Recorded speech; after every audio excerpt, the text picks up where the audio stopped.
discrepancy because he was drunk. I mean, I don't know what the big deal was. I guess those guys have never seen that terminology before.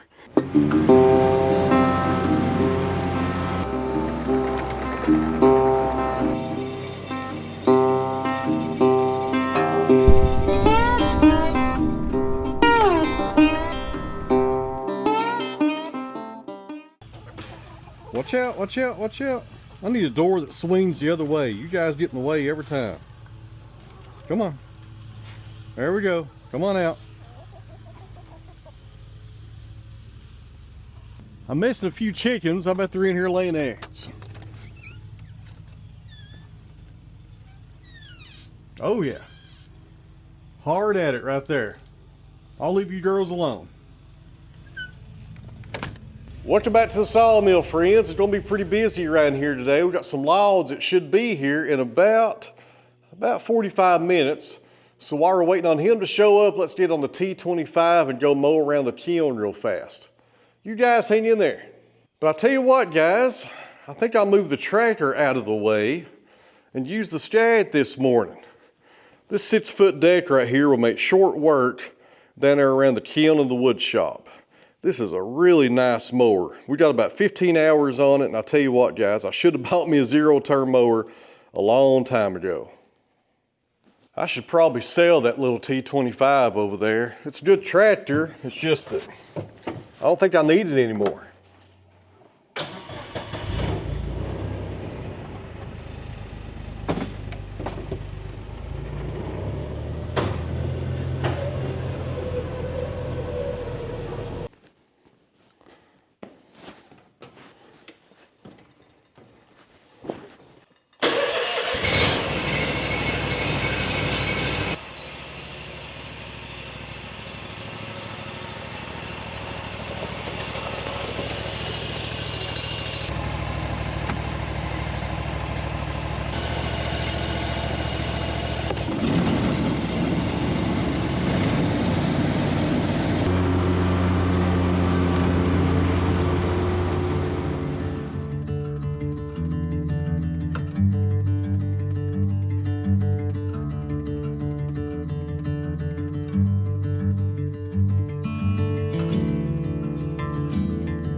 All right, guys, so we got some white pine right here. I think it's white pine. It may be yellow pine, the bark's off of it.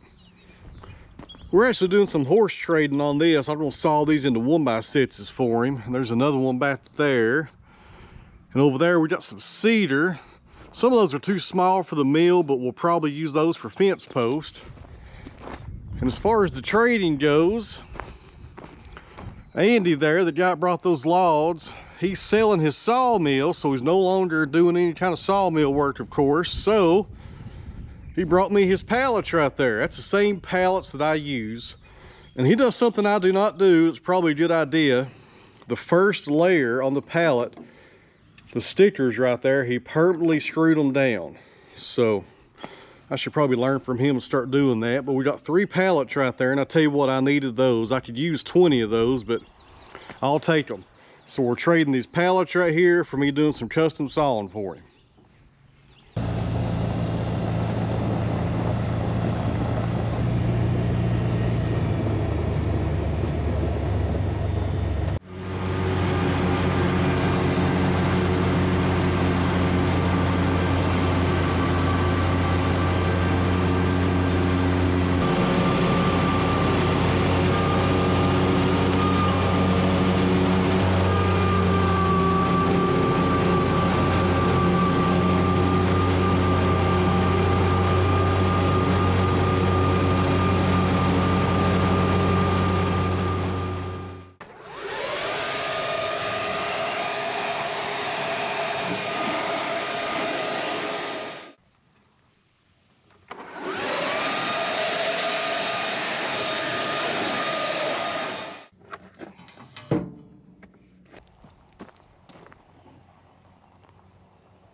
All right, guys, just finished up that mowing.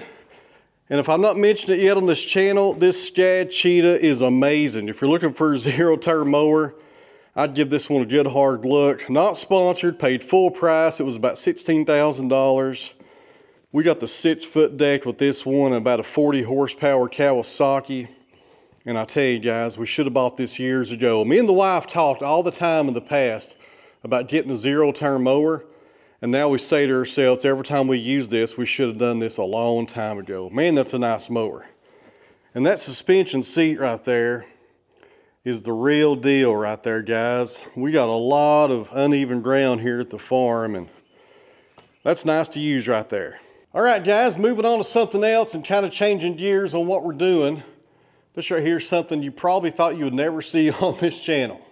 And that is, I need to install this TV I just got. This is a Fire TV 50-inch flat screen right there on that wall. I got this TV right here that my mother gave me.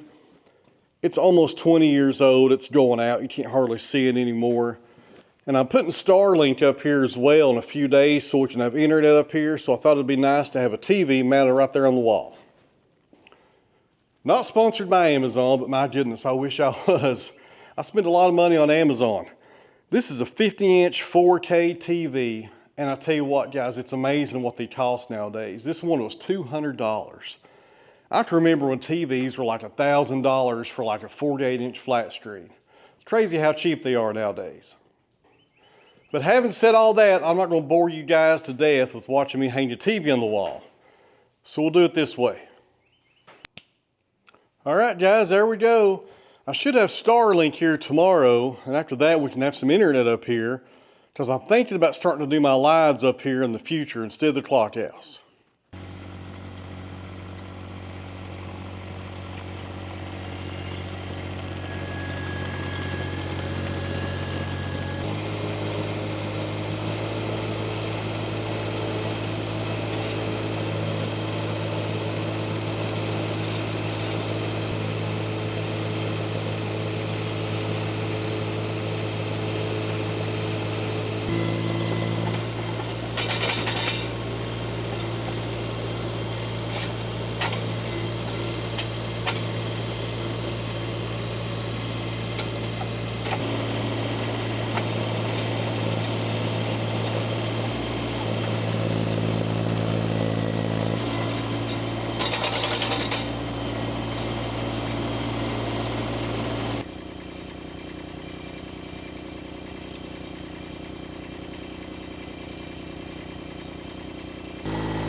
All right, friends, got that finished up. I got one more post right here that goes down there where the main gate is.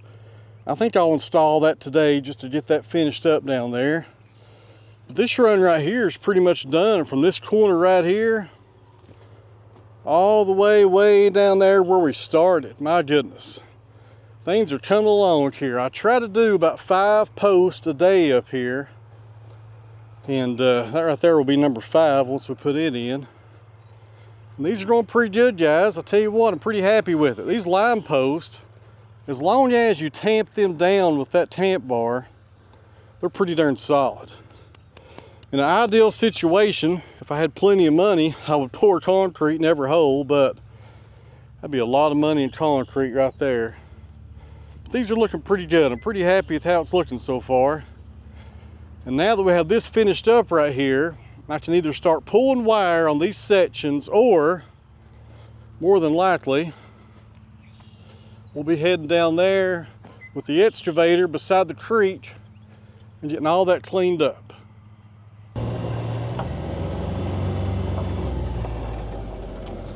Throw this one in the tracker. We'll go down there and mark our hole, then we'll come back and get Mr. Bommel out there to finish it up.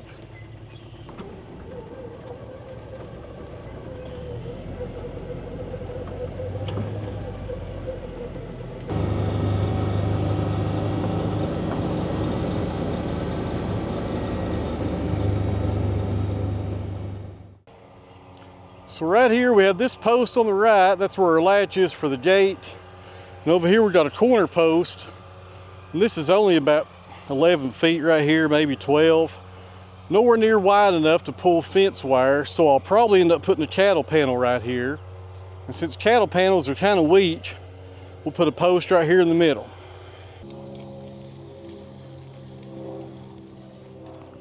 Well, that is actually right at 12 foot, so we'll put a post right here at 6.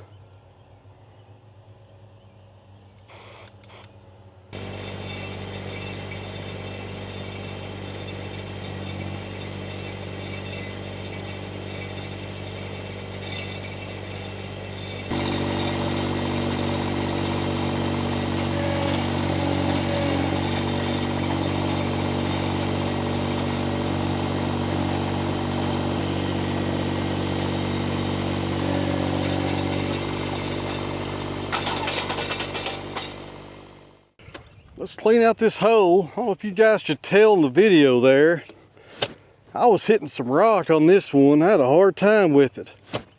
But I think I got down at least 32 inches or so. I like to get at least 30 or 32. 3 foot is perfect, but sometimes I think 32 is probably just good enough.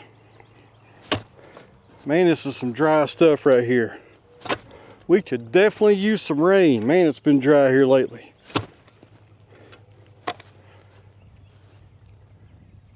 Got some buzzards up here circling around. I ain't dead yet. Cows or death. One of the two. We're either gonna have cows in this field or I'm gonna die trying. But I'm not dead yet, guys, my goodness. Up here circling around me, my goodness. Maybe they know something we don't know, who knows?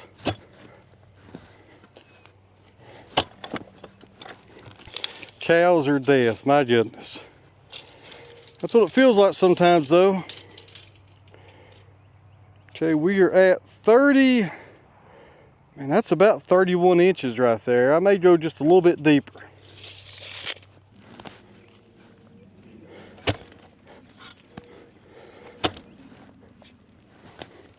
I am totally out of fence post after this one right here.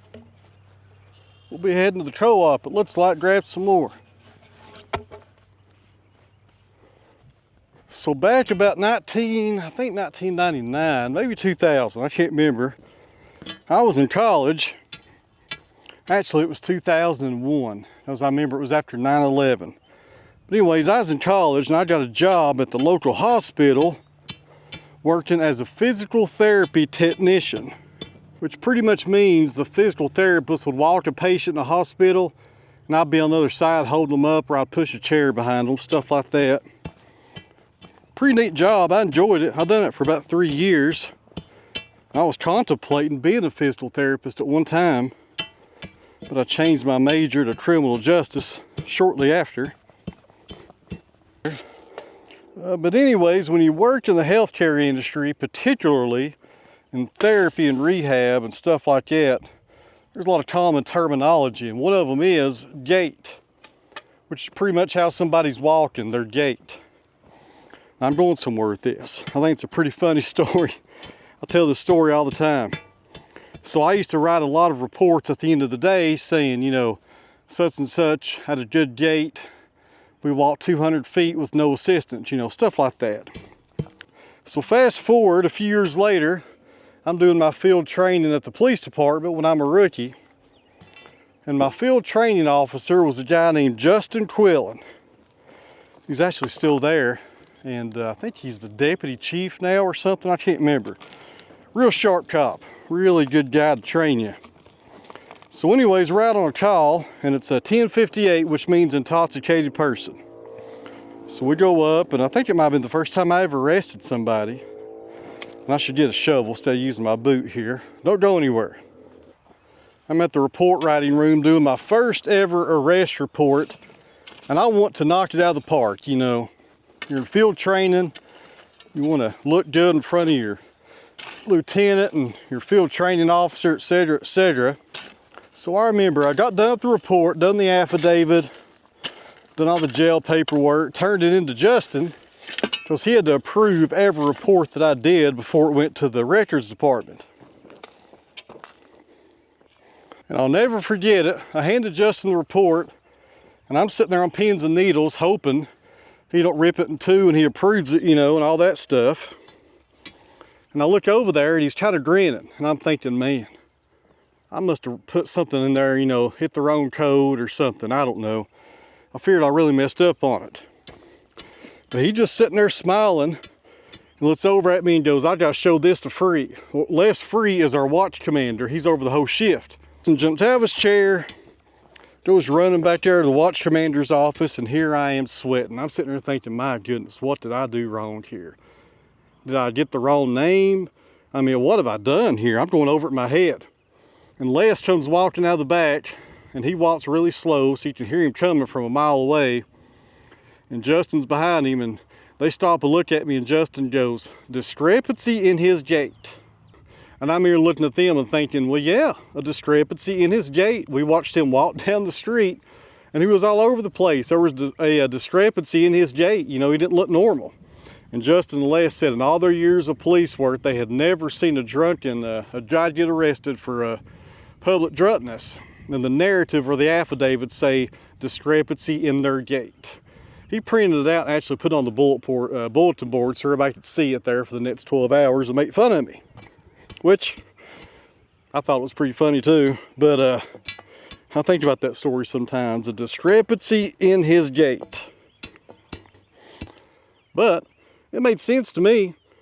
You know, his gait was walking down the street. There was a discrepancy because he was drunk. I mean, I don't know what the big deal was. I guess those guys had never seen that terminology before, or vocabulary rather. And later on, Justin told me he didn't know what it meant when it said discrepancy in his gait.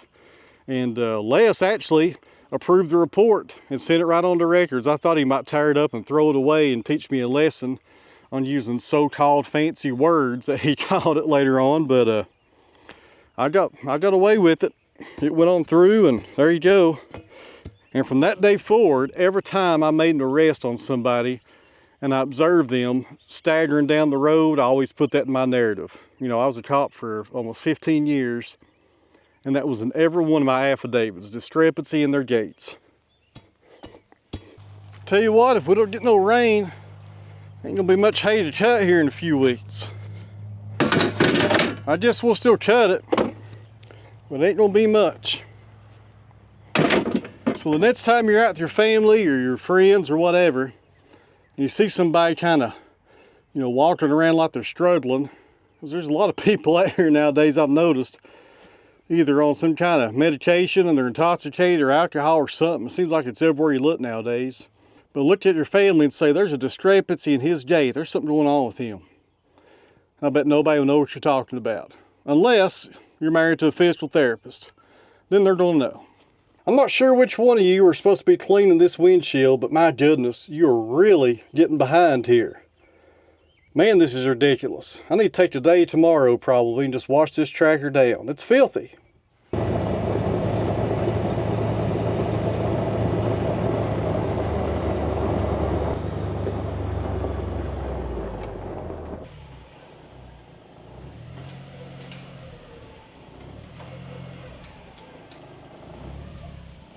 Guys, my wife just sent me a message and said dinner will be on the table in 20 minutes. But she said before you come in, put up the chickens.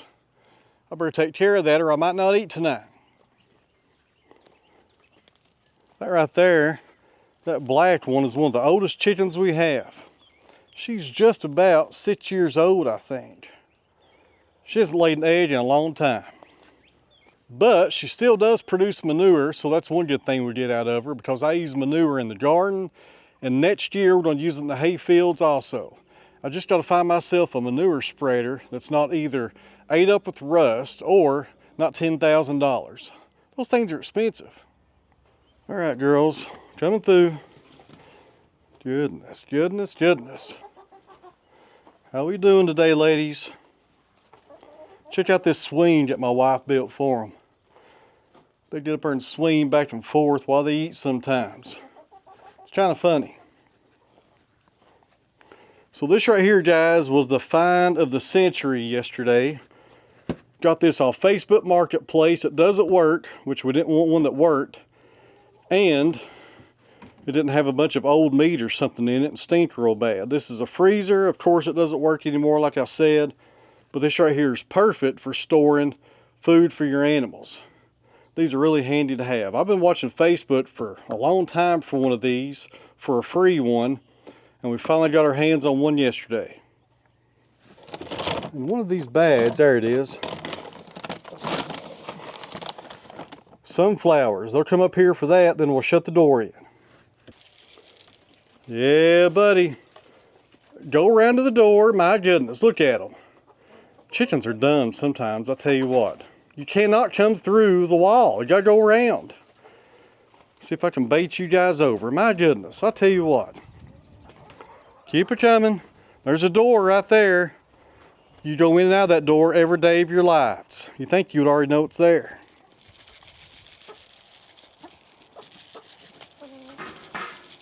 Plenty to go around.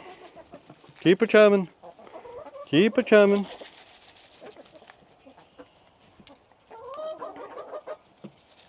Well, for some reason, I carried this cup out with me, and my goodness, here comes a straggler. Where have you been? Come on, I'll let you in, my goodness. And if you don't care, before you go, hit that like button, hit the thumbs up button, whatever button you see on your phone or computer, hit that hype button as well to make this video get pushed out a little bit more. I'll see you guys back here on the next one.